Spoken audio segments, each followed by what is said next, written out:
সমগ্ৰ ৰাজ্যৰ লগতে আজি গোলাঘাটতো এটা ব্যক্তিগত চেনেলৰ দুজন সংবাদকৰ্মীক মন্ত্ৰী পীযুষ হাজৰিকাই দিয়া ভাবুকিক লৈ ৰূপায়ণ কৰা হৈছে প্ৰতিবাদ। আজি গোলাঘাট জিলা সাংবাদিক সংস্থাৰ সাংবাদিকসকলে জিলা সাংবাদিক সংস্থাৰ কাৰ্যালয়তে কলা বেজ পৰিধান কৰি প্ৰতিবাদ সাব্যস্ত কৰে আৰু লগতে এনে ক্ষমতাই মূৰত ধৰা মন্ত্ৰীক চৰকাৰে অতি শীঘ্ৰে গ্ৰেপ্তাৰ কৰাৰো দাবী উত্থাপন কৰে গোলাঘাট জিলা সাংবাদিক সংস্থাৰ সাংবাদিকসকলে।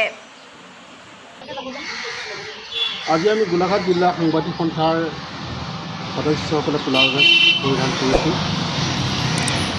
সাংবাদিকৰ প্ৰতি যি ভাবুকি আহিছে,